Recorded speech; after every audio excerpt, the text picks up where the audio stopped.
Gloire au Seigneur. Bien-aimés frères et sœurs, que la paix et la grâce du Seigneur vous soient multipliées. Alors, depuis quelques jours, nous sommes dans le cadre de ce temps de jeûne. Voici maintenant 24 jours déjà passés et ce matin-là, ce sera demain matin à 4 heures, ce sera le 25e jour. Et je voudrais saisir l'opportunité pour remercier et encourager chacun et dire que compte tenu d'une contrainte de temps de dernière minute, je ne pourrais pas être disposé à donner le message donc à 4 heures. Je préfère le faire maintenant parce qu'entre temps je serai en déplacement et certainement après-demain nous allons reprendre normalement les choses. Alors pour ce jeudi matin, je voudrais donc profiter pour continuer cet enseignement, cette vidéo, cet audio que vous allez recevoir sur la plateforme. Alors, nous sommes en train de parler donc de la foi pour accomplir sa destinée. Et c'est un sujet tellement important. Et déjà, les jours précédents, nous avons parlé donc de la foi manifestée par les 10 lépreux. Donc 3 niveaux de foi.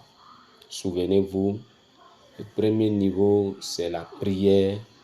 Et la prière à deux aspects. Ici, dans ce texte de Luc 17, que nous avons vu du verset 11 à 19, la prière d'accord, c'est-à-dire la prière où les 10 lépreux ont convenu et ont parlé d'une même voix. Et deuxième aspect, la prière personnelle de demande, de requête. Cette prière-là, je l'ai dit, c'est une prière qui s'adresse à Dieu lorsque sa présence est manifestée, pas avant.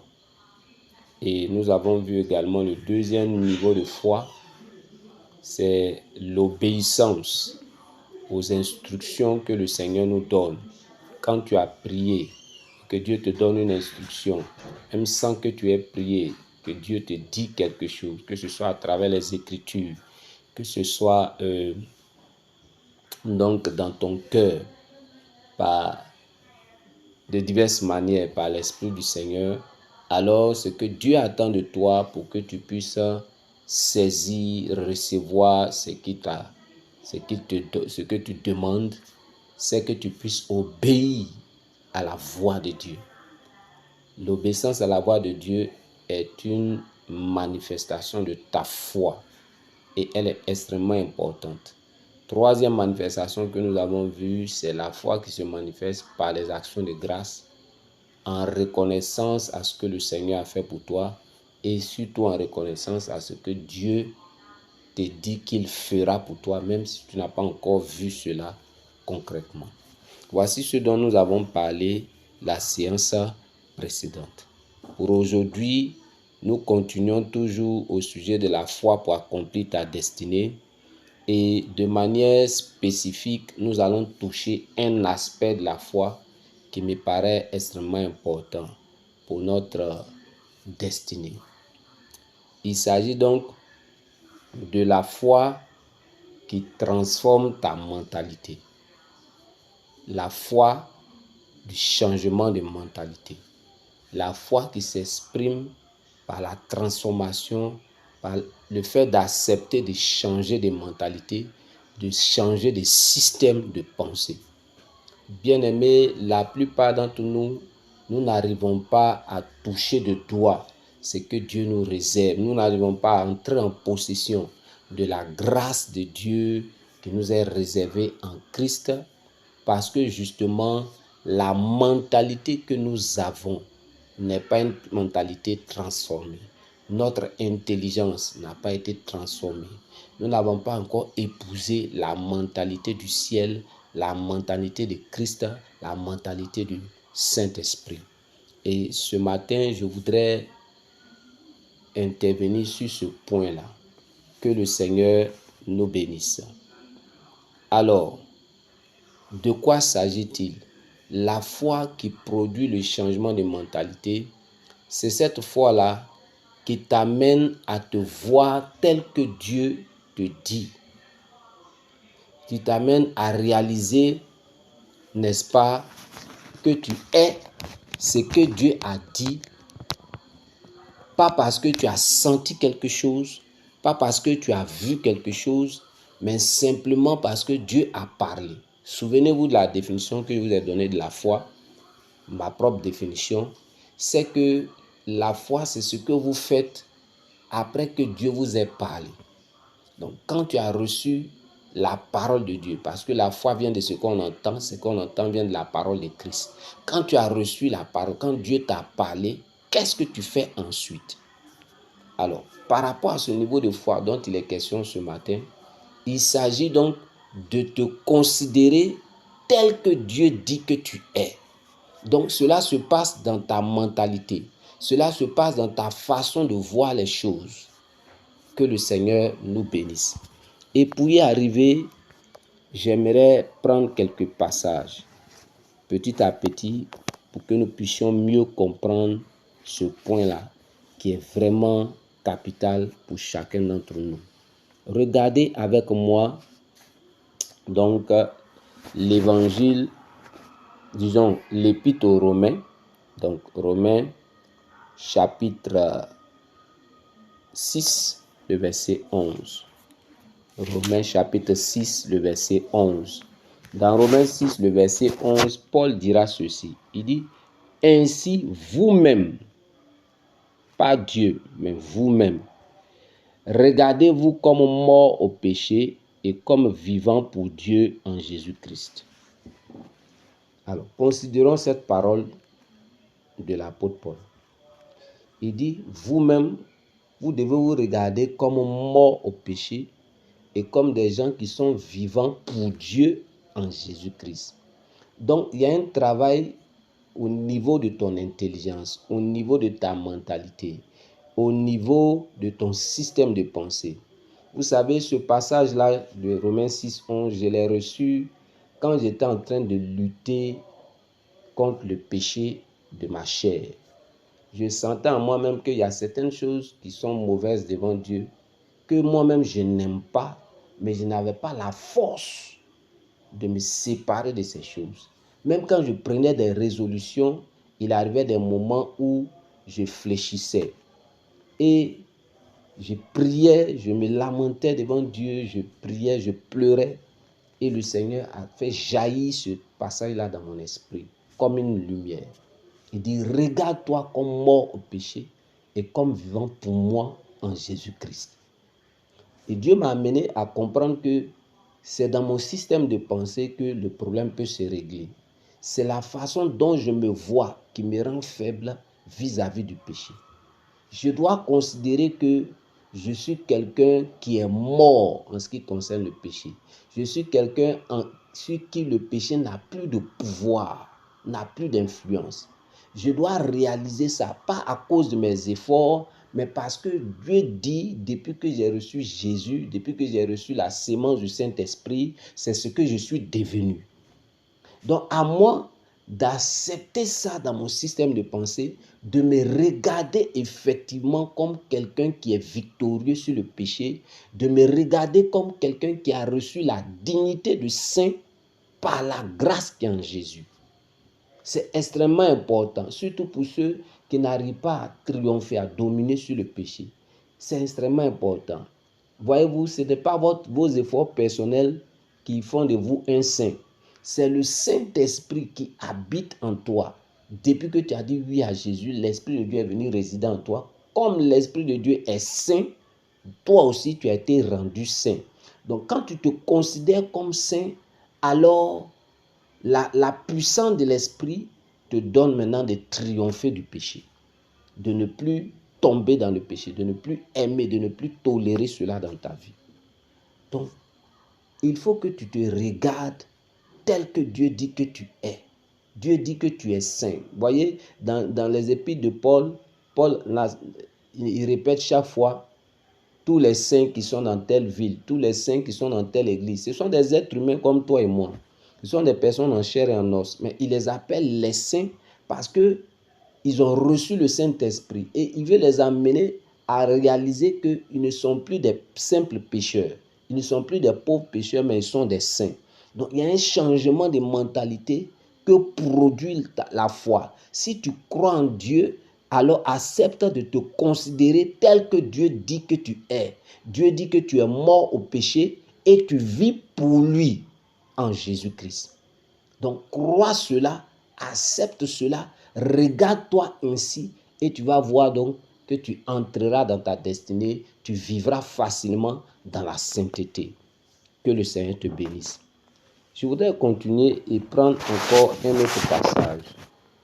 Un autre passage très intéressant. Voyez, allons-y dans Éphésiens chapitre 6. Un des passages les plus puissants des Saintes Écritures. Pour nous qui sommes dans le temps de la grâce.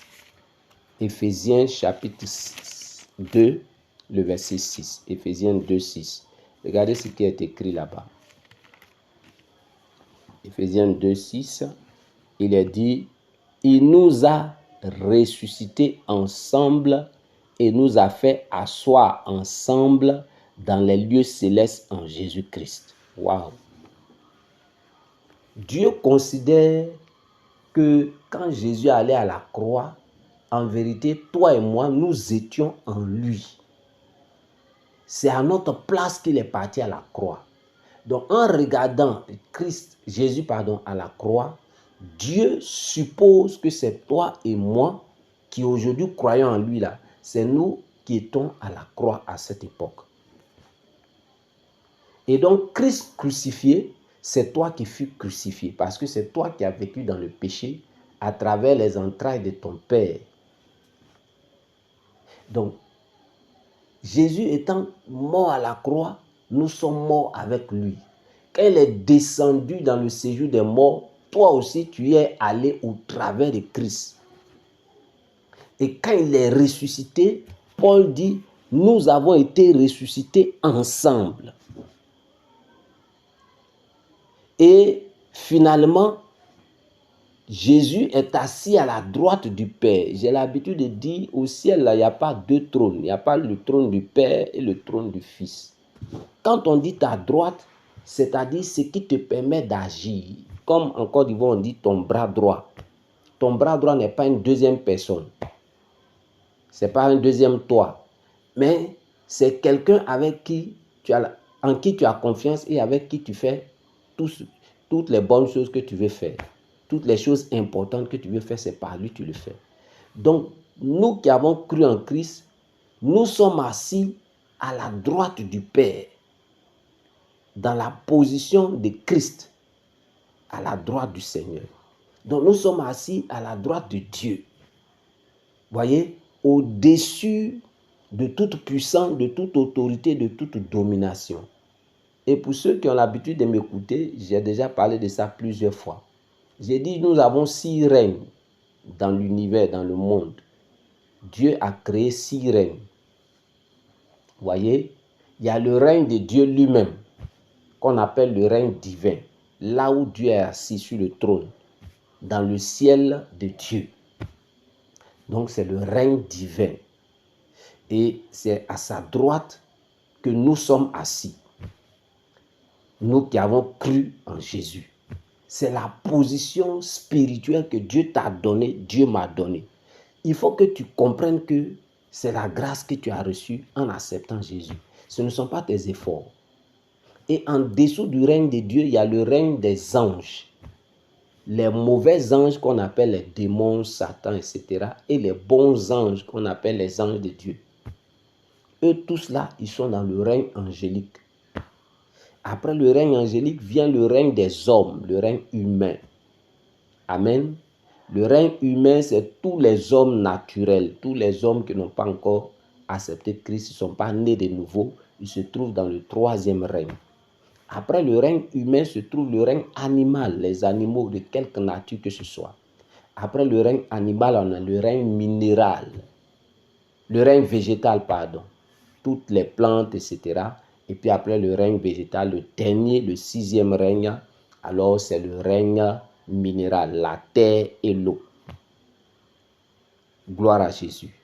Donc quand tu crois en Jésus, toi qui étais dans le 3e règne, Dieu te récupère dans le 3e règne.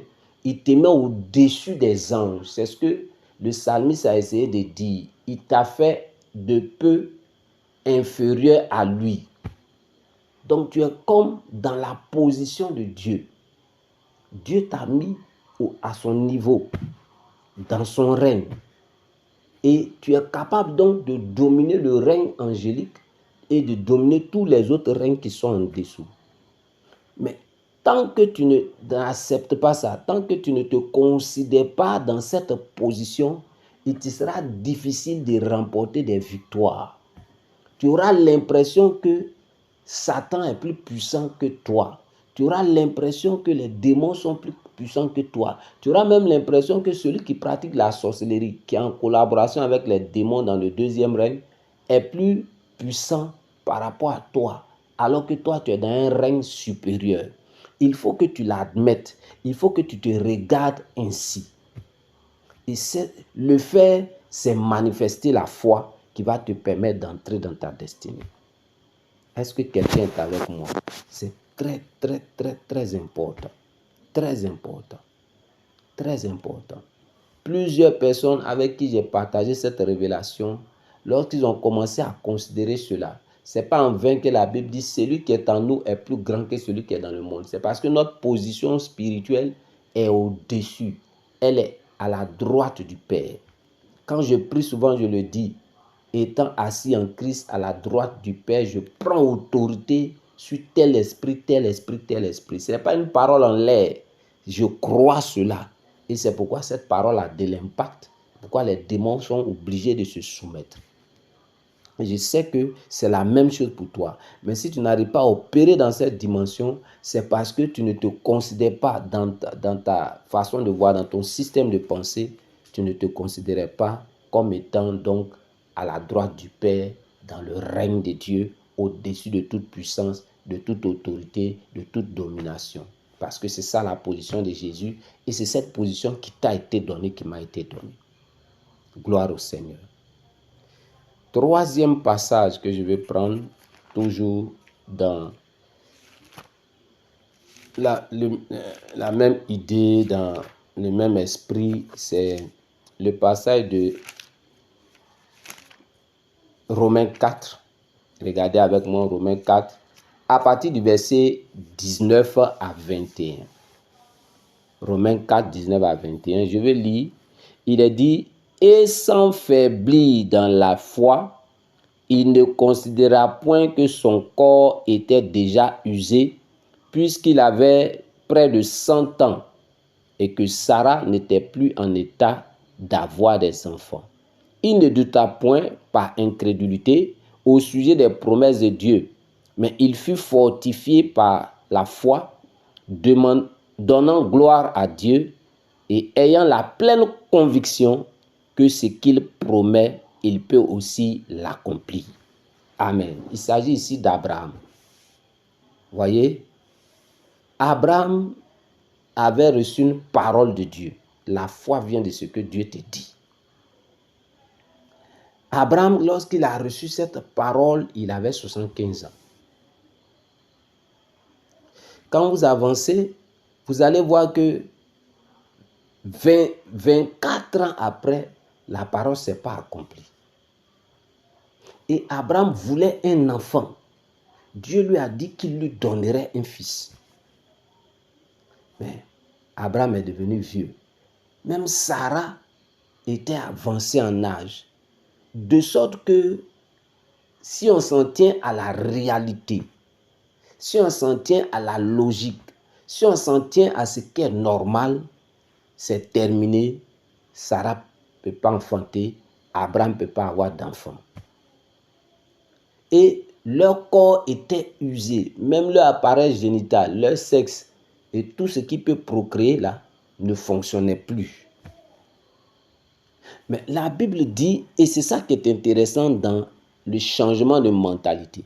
La foi d'Abraham l'a amené à avoir une mentalité nouvelle, une mentalité de Dieu. En ce sens que il est dit, sans faiblir dans la foi, il ne considéra point que son corps était déjà usé. Il n'a pas nié qu'il est vieux. Il n'a pas nié la réalité. Son corps était fatigué. Son corps ne pouvait pas concevoir.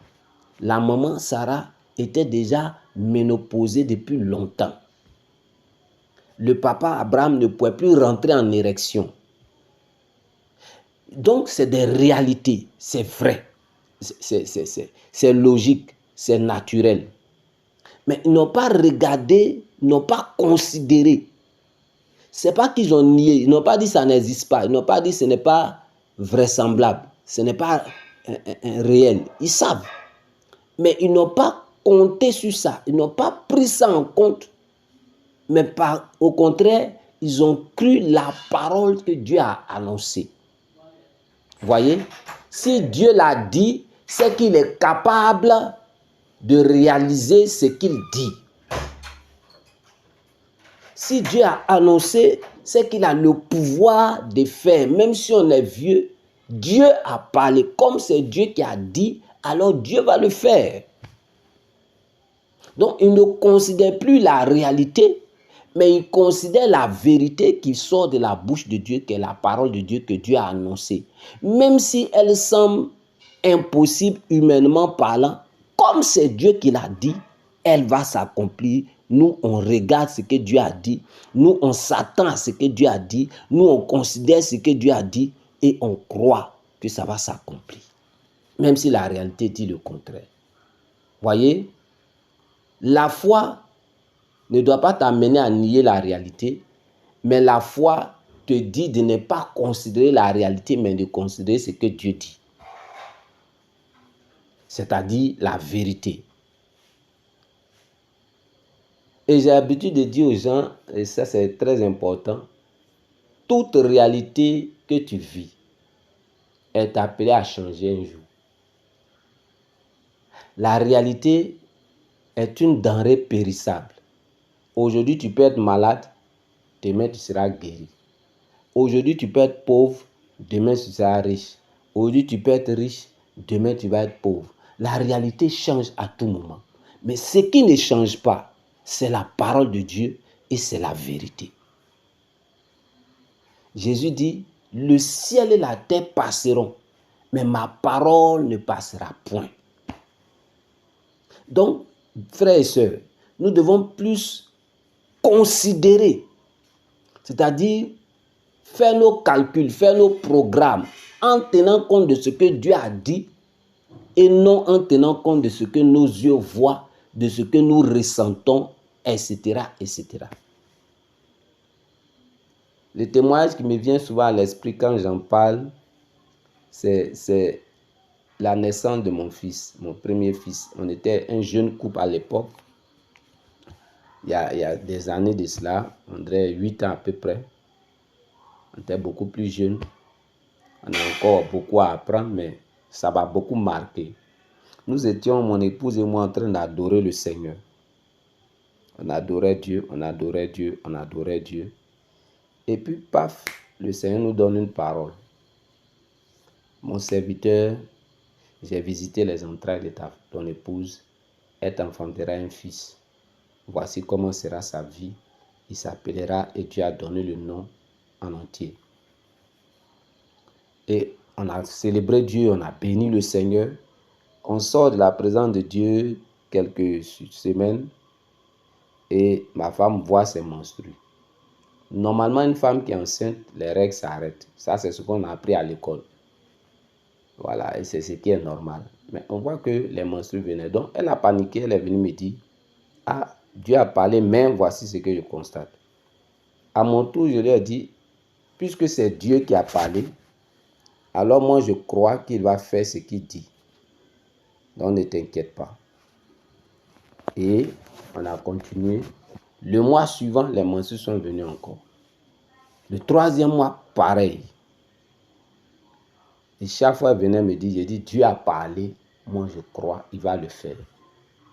Donc, je n'ai pas considéré la réalité là, mais j'ai regardé la vérité que Dieu a annoncée. Et le 4e mois, elle m'a pas consulté, elle allait à l'hôpital pour s'assurer. Elle a fait un test, on lui dit, ça fait 4 mois que tu es enceinte. Alors elle est revenue en joie, sauter sur mon cou et puis on a béni le Seigneur. C'est un peu cela. Vous allez vivre des situations où il ne faut pas considérer la réalité. Ce n'est pas qu'elle n'est pas réelle, elle n'est pas visible, mais elle n'est pas vraie.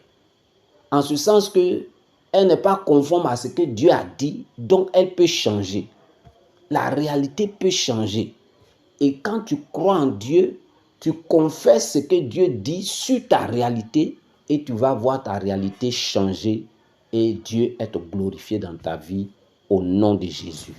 Que cela soit votre partage. Amen. Amen. Donc le sujet d'aujourd'hui, c'est de prier pour que Dieu vous donne une mentalité transformée, par une mentalité changée par la foi. Donc cette mentalité qui t'amène à regarder les choses telles que Dieu dit que tu es, à regarder les choses dans la perspective de la pensée de Dieu, de la parole de Dieu, et non de la réalité, de la logique humaine, etc., etc. Voici le sujet du jour. Que le Seigneur vous bénisse. Bonne journée. Que la paix de Dieu soit votre partage. À très bientôt. Demain, vendredi matin, on va continuer à 4 heures. Je serai entièrement disponible. Que Dieu vous bénisse. Shalom, shalom.